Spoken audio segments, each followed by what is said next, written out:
Assalamualaikum warahmatullahi wabarakatuh. Kuliah kita kali ini adalah tentang pengemasan dari daging segar ya.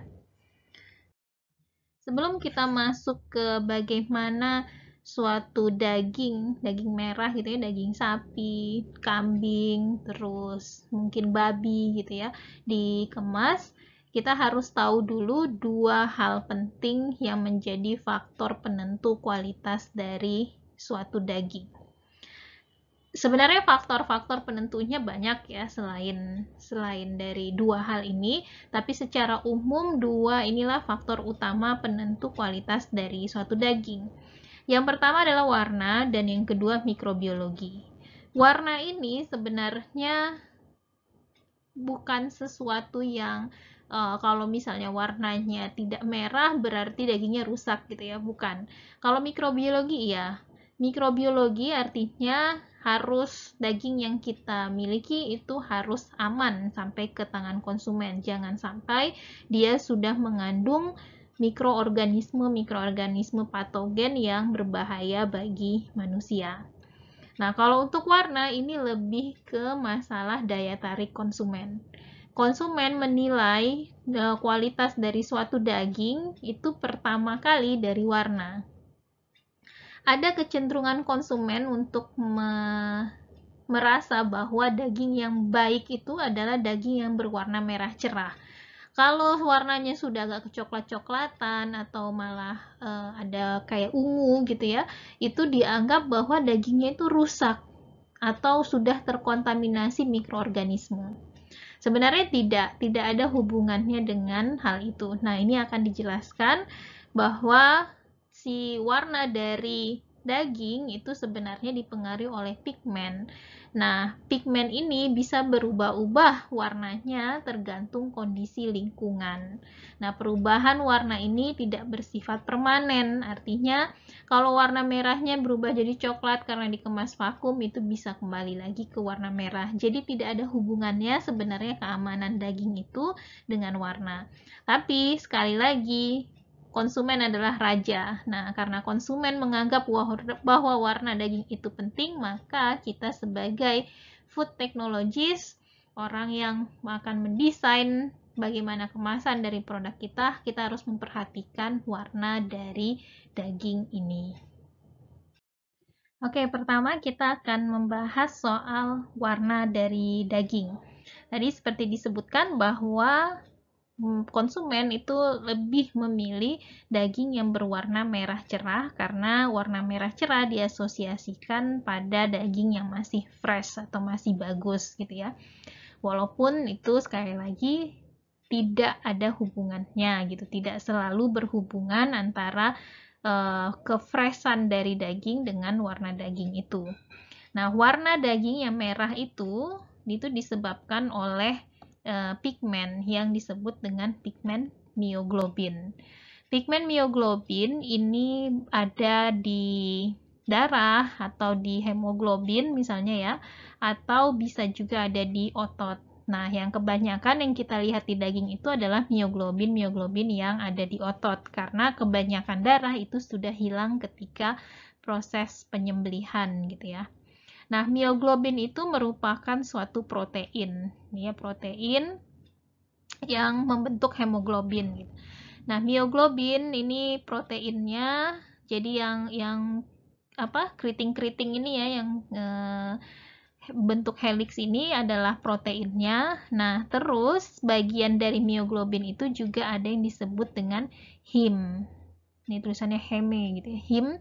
Heme ini apa? Heme itu adalah suatu senyawa yang bagian tengahnya itu ada Fe-nya atau zat besi ini, mudah-mudahan kelihatan. Ini adalah Fe di sini.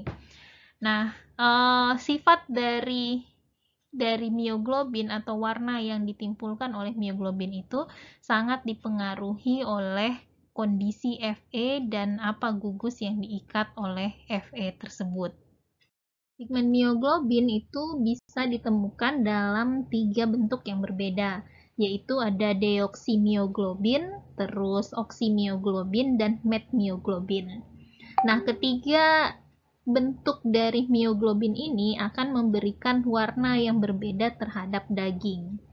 Perbedaan dari ketiga bentuk mioglobin ini ada pada state of iron-nya. Jadi ion Fe-nya dalam bentuk 2+ atau 3+, dan juga gugus yang berikatan di posisi ke-6. Jadi di mioglobin tadi sudah dijelaskan ya bahwa di tengah-tengahnya itu ada heme. Heme itu merupakan satu kompleks yang mengandung Fe atau zat besi. Nah, si Fe ini tangannya itu ada 6. Jadi dia megang 6 gugus lah gitu ya. 4-nya dia pegang N. Nih kelihatan di sini ya. Dia pegang N. Terus satunya dia memegang protein dari si mioglobin itu. Nah, satu tangannya lagi bisa dia tidak memegang apa-apa atau none, ini yang disebut dengan deoksymioglobin. Nah, kalau dia tidak pegang apa-apa, bentuk Fe-nya Fe2+, maka bentuknya jadi purple atau warnanya jadi purple atau keungu-unguan. Kalau misalnya tangan Fe yang ke-6 itu memegang O2, nah itu bentuknya menjadi oksymioglobin. Nah, inilah keadaan ketika si daging itu berwarna merah. Terus kalau seandainya Fe-nya menjadi Fe3+, terus yang dipegang oleh tangan ke-6-nya Fe itu adalah H2O atau air, maka warna dari daging itu akan berubah menjadi kecoklat-coklatan.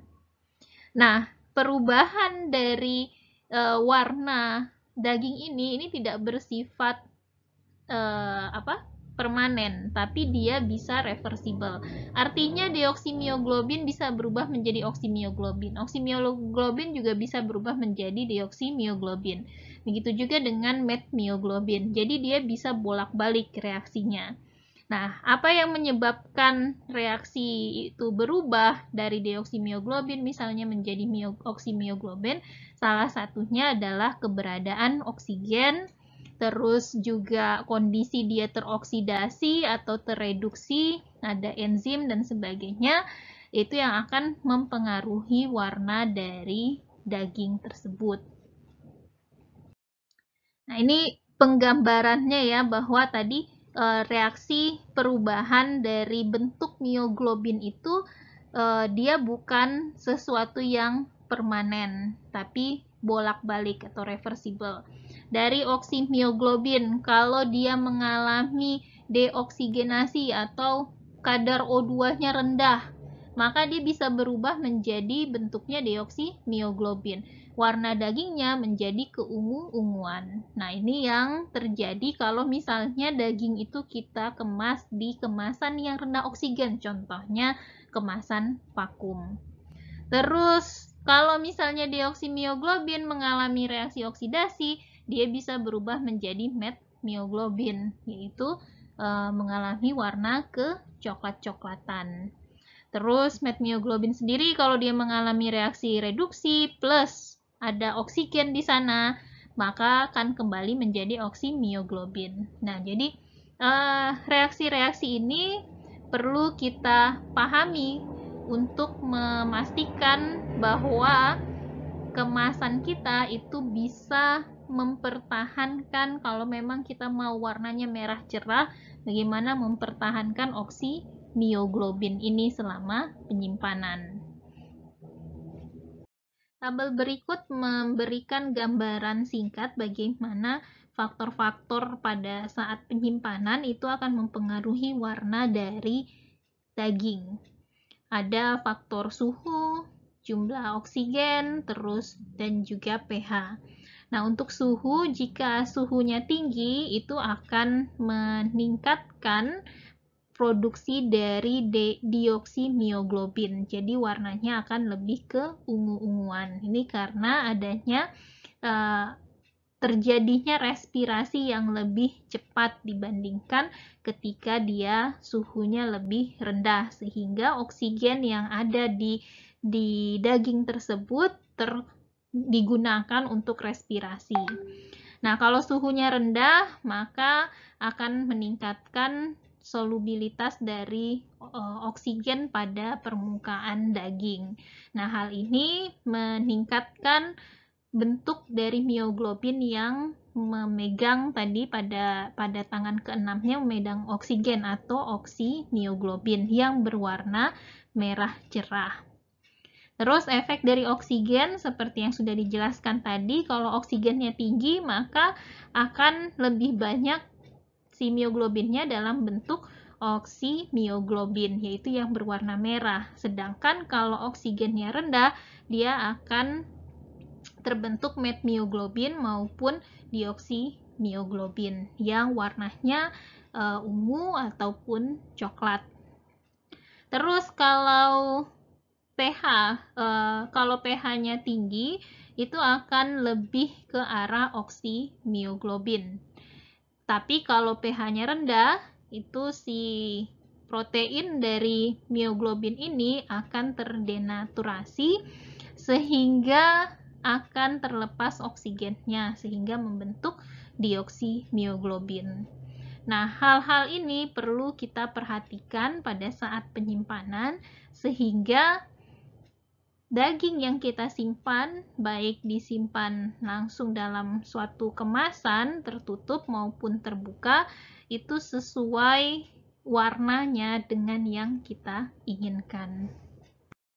Selain warna dari daging, mutu kedua terpenting dari suatu daging mentah adalah mutu mikrobiologinya.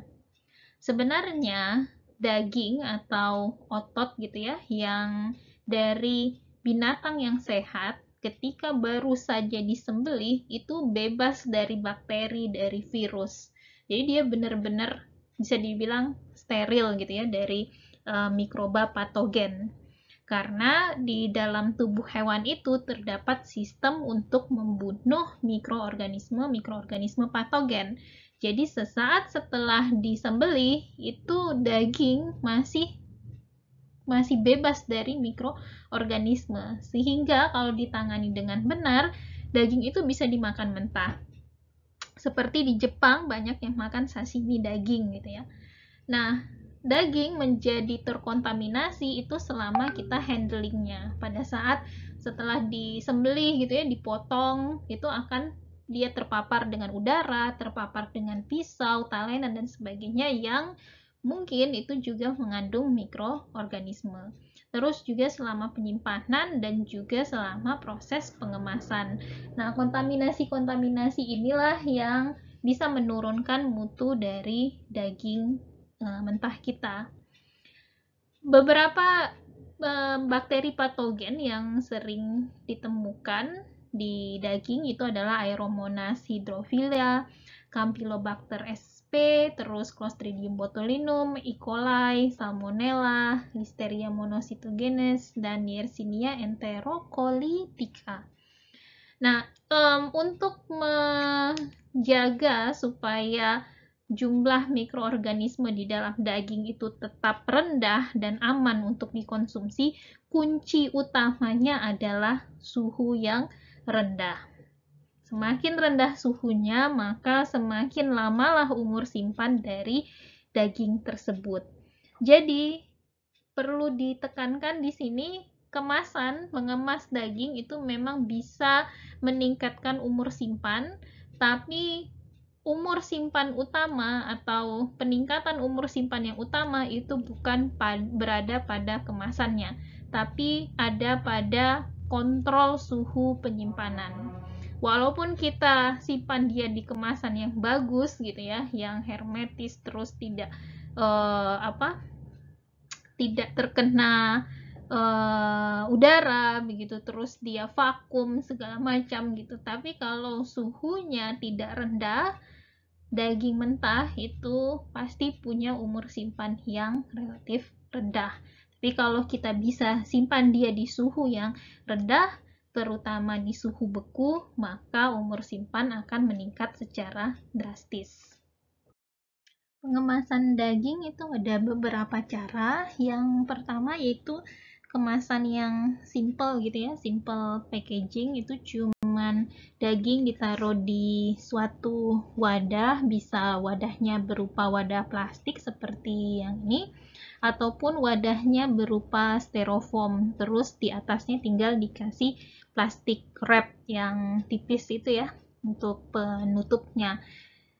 Itu simple sekali dan biasanya dilakukan untuk daging yang dijual di supermarket ya. Keunggulannya dari packaging seperti ini adalah karena plastik wrap itu punya permeabilitas yang rendah, artinya gas mudah keluar masuk, sehingga oksigen bisa masuk ke daging tersebut. Jadi warna merah daging itu masih terjaga.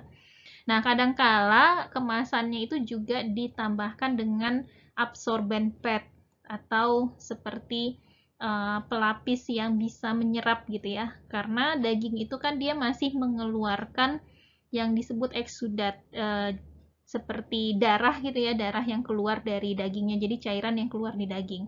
Nah, kalau misalnya tidak ada penyerapnya seperti pada gambar yang ini, nah itu airnya dari daging itu keluar, jadi kelihatan tidak menarik di kemasannya. Nah, biasanya itu untuk solusinya ditambahkan pad itu, absorben pad itu. Jadi seperti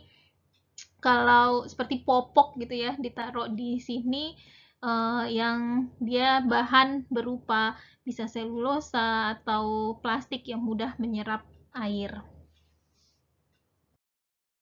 Terus daging juga bisa dikemas secara vakum.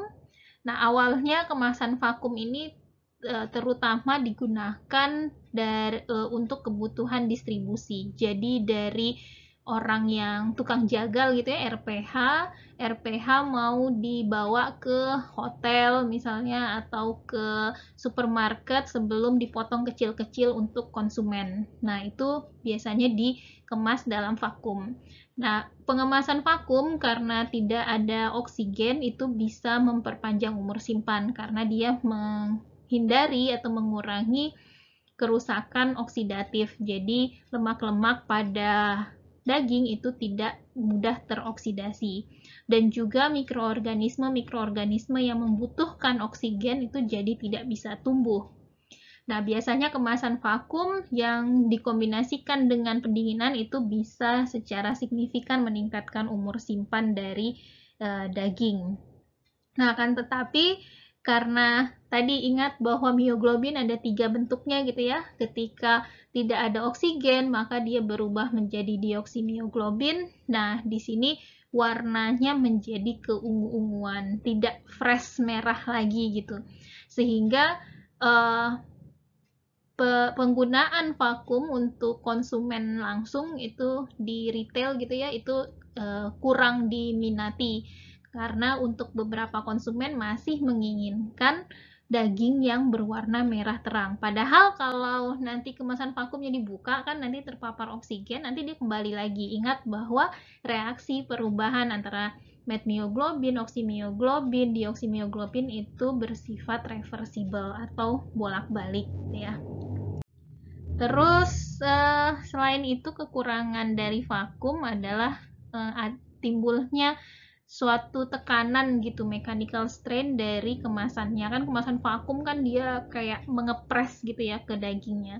Nah, tekanan ini bisa meningkatkan keluarnya tadi cairan yang ada di daging itu, yang kayak darahnya itu keluar sehingga mengurangi massa dari daging tersebut atau istilahnya meningkat drip loss-nya. Terus kalau misalnya daging yang mau kita kemas itu masih ada tulangnya, misalnya ujung-ujungnya yang runcing gitu ya. Nah, ujung yang runcing ini bisa saja dia membuat kemasannya menjadi robek. Nah, kalau kemasannya robek sudah tidak vakum lagi. Terus tadi sudah disebutkan bahwa warna dari daging, warna merah dagingnya itu akan berkurang menjadi lebih ke ungu-unguan. Nah, selain vakum ada juga kemasan MAP atau Modified Atmosphere Packaging. Ini sudah di pertemuan sebelumnya dibahas tentang kemasan aktif ya. Salah satu kemasan aktif itu adalah modified atmosphere packaging atau kemasan yang atmosfernya atau udara di dalamnya itu dimodifikasi. Jadi kalau yang cuman pakai plastik wrap itu kan udara luar keluar masuk gitu ya. Kita tidak memodifikasinya secara langsung, tidak mengontrolnya, tapi kalau di modified atmosphere packaging pada saat kita kemas itu kita atur komposisi dari udara yang ada di dalam kemasan. Nah, secara umum bisa kita bagi menjadi dua. MAP untuk daging ini ada yang high oxygen MAP atau modified atmosphere packaging yang tinggi akan kadar oksigen. Tujuannya apa kok kita malah tambahkan oksigen? Itu tadi untuk menjaga warna merah cerahnya itu, supaya meningkatkan minat konsumen untuk membeli produk kita. Dampak negatifnya adalah kalau oksigennya tinggi, maka umur simpannya juga akan menurun karena terjadi reaksi oksidasi tadi. Jadinya lemak-lemaknya teroksidasi jadi lebih mudah tengik gitu ya. Nah, di sini penjual biasanya sudah tahu bahwa umur simpannya akan lebih pendek, tapi karena dia lebih menarik, maka akan lebih cepat terjual. Jadi tidak masalah untuk beberapa kasus gitu ya, yang memang masa penjualannya pendek, artinya dia hanya dalam 1-2 hari itu sudah habis, tidak masalah, karena dia tidak perlu untuk menyimpan dalam jangka waktu yang lama. Tapi kalau seperti tadi dari rumah RPH ke supermarketnya baru nanti dijual ke konsumen masih lama gitu, panjang perjalanannya, penyimpanannya juga lama, maka lebih baik dalam kondisi oksigen yang rendah. Nah, MAP yang kedua yaitu low oxygen MAP, itu dimana kadar oksigennya tuh jadi dikurangi gitu. Ini tujuannya untuk meningkatkan umur simpan. Untuk mengurangi kadar oksigen bisa kita dengan cara kita hembuskan gitu, kita masukkan karbon dioksida. Jadi oksigennya digantikan oleh karbon dioksida. Nah, efek negatifnya, jadi efek yang ditimbulkan itu mirip sama vakum gitu ya. Kalau vakum hilang semua udara, kalau ini ada banyak karbon dioksidanya. Nah, tapi efek negatif vakum tadi yang warna merahnya jadi hilang itu juga terjadi di low oxygen MAP ini, yaitu terjadi discoloration, warnanya agak keungu-unguan tadi. Terus ada juga yang menggantikannya dengan nitrogen. Nah, kalau nitrogen ini juga meningkatkan umur simpan dan relatif lebih lambat merusak oksimioglobin tadi. Karena di sini jadi warna merahnya lebih terjaga gitu dibandingkan dengan yang lebih banyak karbon dioksidanya. Terus yang ketiga bisa juga pakai argon, tapi ini sangat jarang dan mungkin belum dikomersilkan ya, baru ada penelitian saja yang mencoba untuk menggunakan argon. Ini bisa meningkatkan umur simpan dari daging itu. Untuk meningkatkan umur simpan daging, sering juga daging itu disimpan beku atau yang dijual adalah daging beku. Nah, dalam penyimpanan dan pengemasan daging beku itu yang perlu diperhatikan adalah agar tidak terjadi freezer burn. Apa itu freezer burn? Itu adalah suatu kerusakan pada produk beku yang disebabkan adanya atau terbentuknya kristal-kristal es pada produk. Seperti di gambar ini ya. Terlihat di sini ada banyak kristal esnya yang terbentuk selama pembekuan. Nah, kristal-kristal es ini bisa merusak tekstur dari daging tersebut. Jadi, setelah nanti di thawing atau dikeluarkan dari kulkas atau freezer, itu teksturnya menjadi tidak seperti semula gitu ya, bisa agak lunak gitu jadinya. Nah, untuk mencegah freezer burn, maka kemasannya kita itu harus kedap udara, jadi tidak terbentuklah di sana uap-uap air. Kalau dia tidak kedap udara atau pada saat kita kemas, kita masukkan ke dalam freezer itu banyak uap airnya di dalam kemasan, maka uap air ini akan membeku membentuk kristal es. Nah, jadi yang bagus untuk mencegah freezer burn ini salah satunya adalah dengan mengemas vakum. Di kemasan vakum itu semua udara termasuk uap air itu hilang. Jadi tidak terbentuklah kristal es di permukaan daging tersebut. Nah, di pengemasan beku perlu diperhatikan juga jika kita menggunakan plastik, maka plastik dengan suhu TG-nya atau suhu transisi gelasnya itu harus rendah supaya plastiknya tidak rapuh di dalam freezer. Jangan sampai nanti plastiknya pecah-pecah gitu ya karena suhu yang sangat rendah di freezer tersebut. Demikian kuliah ini terutama saya ambil sumbernya dari buku Food Packaging Principles and Practice yang dikarang oleh Gordon L. Robertson. Demikian presentasi kali ini. Semoga bermanfaat. Assalamualaikum warahmatullahi wabarakatuh.